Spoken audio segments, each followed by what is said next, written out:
Hey there, it's Kate Swoboda, also known as Kate Courageous. I'm the creator of YourCourageousLife.com, the director of the Courageous Living Coach certification at TeamCLCC.com, and I'm the author of the book The Courage Habit, which is available at booksellers everywhere and, of course, at Amazon.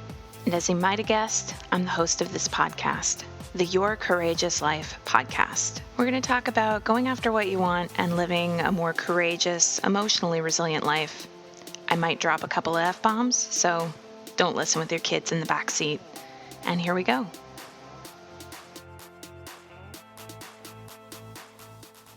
Hello, everybody. It's Kate, and I'm super excited to talk about today's topic, which is going to be all about how you let things define you. I'm excited to talk about the topic because it's been my experience, and so far I haven't met anyone who says differently, but it's been my experience that everybody runs into some kind of challenges in life, right? You're not immune from that. I'm certainly not immune from that. Never met anybody who hasn't run into some kind of challenge. And I mean, we can use the word challenge, but really what I'm honestly talking about is deep, really dark, very difficult stuff. In essence, bad things happen to good people. And that's really hard to reconcile because, I mean, first of all, we're all conditioned by, the marketing messages around us, I guess, that if you do everything right, bad things won't happen to you. And then also, it's a kind of comforting thought that we like to believe, right? We kind of cling to that idea as something of a security blanket, or at least a lot of people do. So when life doesn't quite work out the way that we had hoped, it can be very difficult to go, well, wait a second, I think I'm a good person. I'm trying my best. I did everything I thought I could. I made mistakes, but that's human. How can this really awful thing be happening to me? And the fact is that awful things happen at some point to everyone. And I believe that is the very definition of a sobering thought. The reason I'm bringing it up like this is not actually because we're going to stay in this place of talking about how sometimes, despite our best efforts, bad things happen. It's because I really want to normalize it for you and let you know that if you feel like life has handed you something of a shit sandwich, it's not because you're a bad person that bad things happen to. It's actually that very bad, challenging things do happen to everyone. As part of what I'll be talking about today, I am going to bring up the fact that years ago I worked for a rape crisis organization, so I just wanted to bring that up as a potential trigger warning, though I'm not going to be talking in any graphic detail about any of that experience of working with that organization. But I did want to give people a heads up either way. I see today's podcast as being one where you'll get an opportunity to think about experiences that you've had and how you've let them define you, and see if there's an opportunity for some redefinition. And I don't think that we should jump to redefinition, by the way. I don't think that when painful things happen in our lives, we should just go, love and light, love and light, love and light. I mean, if that works for you, if that genuinely does make you feel better, make you feel more grounded and resilient, that's totally fine. It's just that most of the clients I've worked with, and I myself, and most of the people I'm friends with, when bad things happen to good people, they actually need a space of empathy to really cry it out, to really feel the grief or the pain, to really process the hurt or the betrayal. So I don't want to give anyone the impression that today we'll be jumping to, well, you just, let it define, you define who you are. You just decide that you're powerful and that's all you need. No. I would never discount anyone's pain like that. And I think that when you've given yourself some time and space to process, at some point a moment will usually arise where it's like, okay, I've been letting this define me in this way for a long time, and now I think I want to let it define me a little differently. So here we go. So I'll start off by sharing that years ago I worked for a rape crisis organization. And it was really profound to work for this organization because when I was in training, the organization was very clear about something, specifically how we were allowed to talk about the people we served. The people, mostly women, who this organization served were survivors of assault, not victims of assault. And I'll always remember they said, when someone dies from a car crash, they're the victim of a car crash. And when someone lives, they are a survivor of a car crash. And it was so powerful because it's like embedded in that word, survivor, was everything that the organization believed about the healing that was possible for their clients even after the trauma of assault.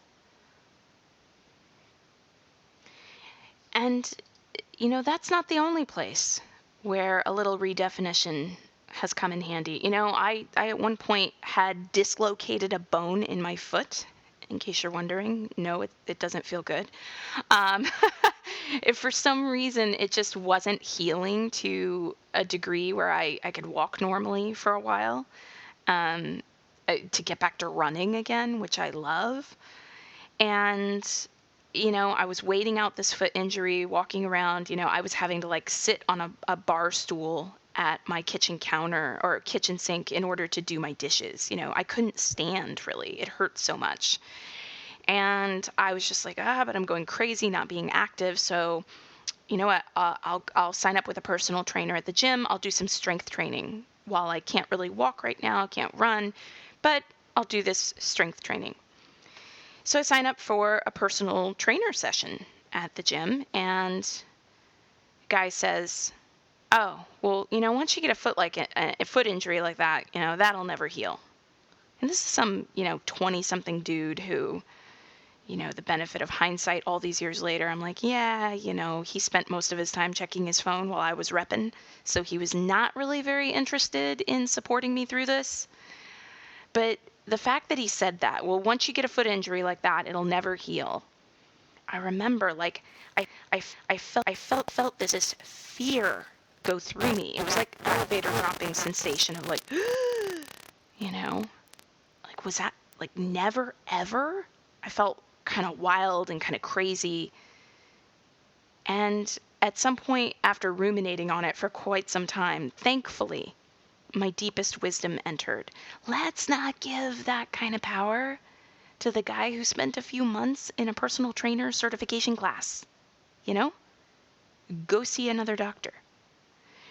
And thankfully, that's what I did. I would later go on to hire the doctor because, medicine in the United States, of course, the family doctor that I was initially referred to was just like, well, stay off of it, get some rest. And that wasn't really working. So I had to go find my own doctor, which was its own, how will I let it define me? Will I let what the first doctor said be the be all end all of this experience? Or will I go, you know what? I'm not accepting that. I'll look elsewhere. And I went on to hire a doctor who said to me, let's get you back to running again. And that is the doctor, let me tell you, you want working with you when you have some kind of a foot injury. And from there, I went on to walk all over Europe and run races and complete half Ironman triathlons.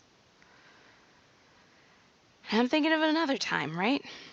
I was doing the ugly cry on the phone with my best friend, Valerie. And I was crying because someone else who I had considered a friend had said something deeply, deeply hurtful about me on social media, right? Talk about shitty things happening. And I was just ugly crying. And I remember saying to Valerie, it just hurts all the way to my heart that she would say that about me. And I was actually putting one of my hands over my heart. My heart actually felt tight. It was literally aching. And I was trying to catch my breath while I was crying. I was so upset. And Valerie just waited a few moments and she just was with me for a bit as I cried. And then she said, I know that right now this feels hard to do. But I really want to invite you not to take on that label.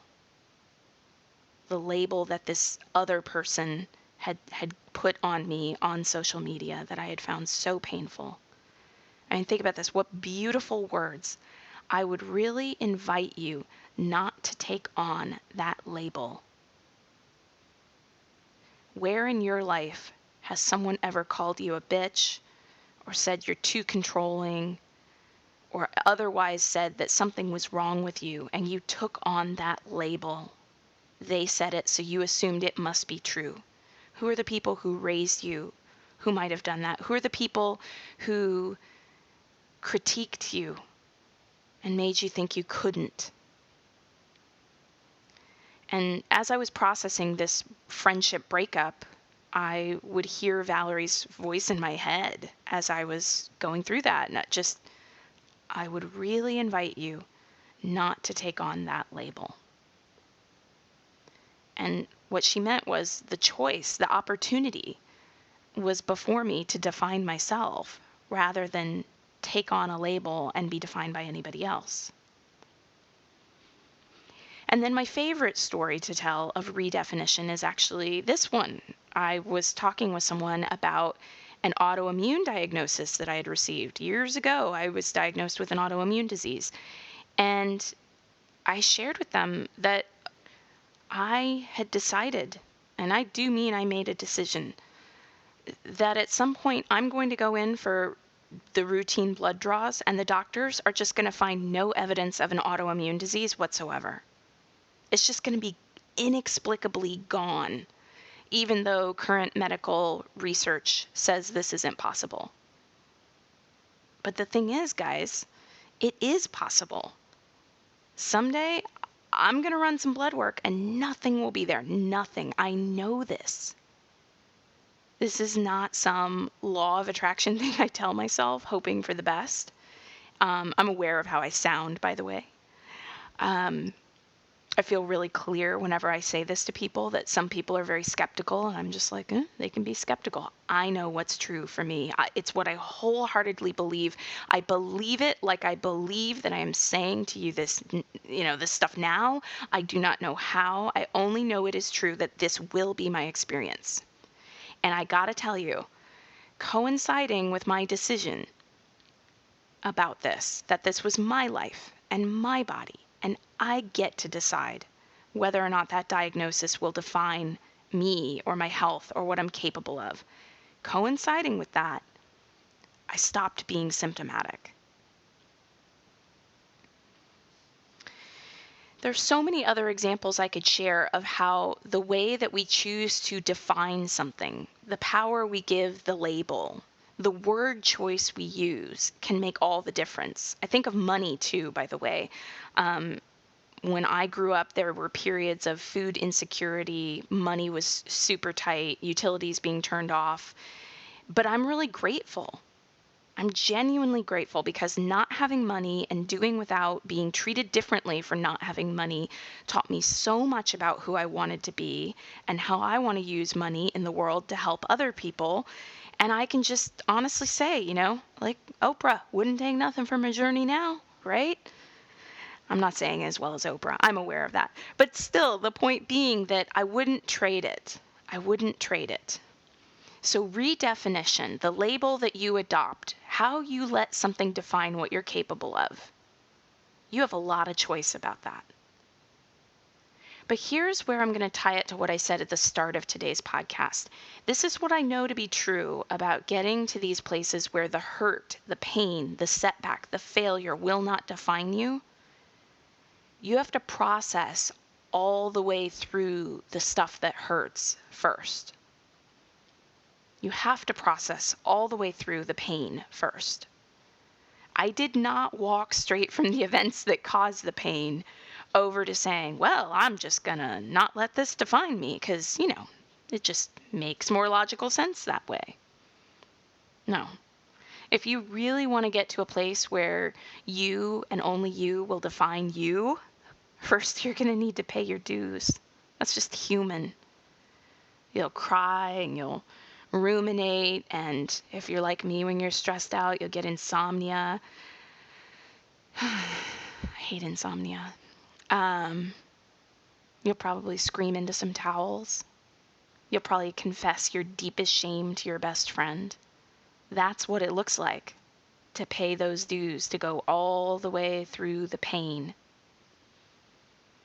I look back now and I think that there were years that I wasted, spent in a sort of spiritual bypassy thing, hoping that if I was spiritual enough and good enough and I repeated all the right affirmations, I'd get there. I'd just, boom, it'd just be gone. The pain or the suffering or the grief or the disease or whatever. And these days, anytime I'm confronting something hurtful or painful, I really try to save myself time. It's not easy, but I try to be very conscious and save myself time. And for me, that looks like this. And you are welcome to try this out for yourself too. When you're hurt, cry. When you're angry, rage. Don't rage onto other people, but grab a pillow and scream the F-bomb until you can't scream it anymore. And basically, when you're in it, be in it. When you're hurt, you cry. When you're angry, you rage. When you're in it, you be in it. And you don't have to do it alone. There are so many people who can support you in this to make sure that you don't get stuck in some kind of an emotional quicksand. You don't have to do this alone. There's not a rule about it, but it's about the authenticity of the grief or the pain or the challenge that you feel. When you're hurt, cry. When you're angry, rage. When you're in it, be in it. Now, there's a lot of coaching out there that really relies on reframing, and reframing can be very powerful, but when you move straight into reframing, it becomes a strategy. And strategies can often be cheap. So it's like the coaches move their clients straight into reframing. So, client says, I had this really awful experience, and the coach starts going, well, what was that there to teach you? What were the gifts in that experience? What's a new story you could tell that wouldn't limit you anymore? Now, again, reframing is admittedly very powerful and even necessary, I think. But there's a reason why in The Courage Habit, my book, or when I train life coaches through Courageous Living Coach certification, I talk first about practicing courage through the body, through accessing the body. Feeling the feelings has got to come first. Fear is not logical. It's primal. You feel fear in your body first. It's our minds that turn it into the stories and into the narratives that we use to make meaning. If you jump too quickly to try to convince yourself that a shit sandwich isn't really a shit sandwich, you're going to end up eating a shit sandwich and forcing yourself to smile. Think about that for a minute.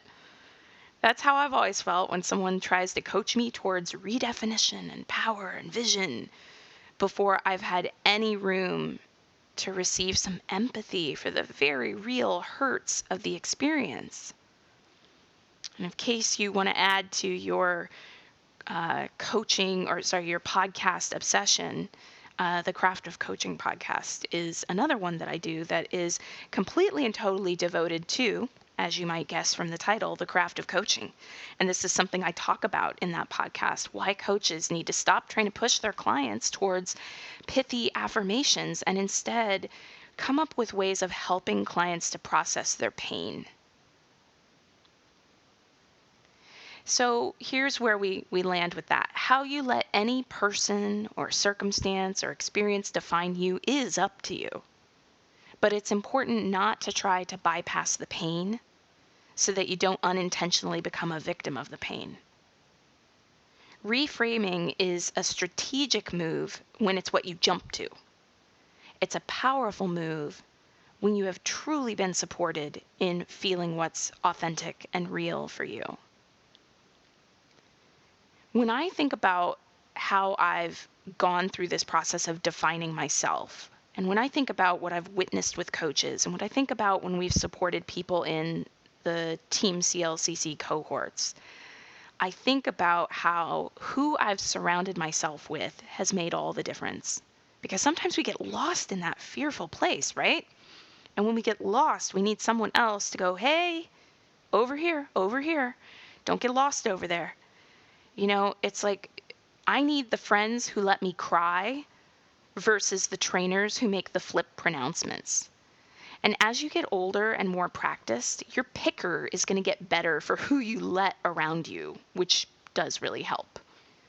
But if this resonates with you at all, I gotta tell you, I think the most helpful thing I've found in not letting something define me has been to get to the core. The most difficult emotions that a person or a circumstance brings up for me. I think that if you give yourself the space to process through the very real pain that you feel, you can clear your head, you can arrive faster at the really important business of truly not taking on the label. If you want to be a survivor and not a victim, you need to spend some time in the very real feelings of having been victimized. That's actually part of the transmutation. So how will you let it define you? That's the question that comes later, after you've been real about the pain. That's how you emerge triumphant. So here's hoping that today's episode gave you some serious food for thought. Maybe after you hop off of your headphones here, you could go over to a piece of paper, write down like 3 experiences that for you felt like really pivotal experiences that changed the way you thought of yourself, or that maybe had you rein yourself in or be afraid to try again. Those times that maybe you created some art, showed it to someone, they belittled it, so you didn't create any art anymore. Or maybe you went through a rejection in a relationship, divorce, breakup, and it's been hard to put yourself out there again. What are the labels you've taken on from those experiences? How have you let those experiences define you?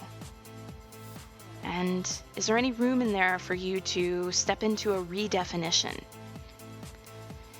Because even though a situation might victimize you, and that's very real, you can step out of that and into survivor mode by processing through it.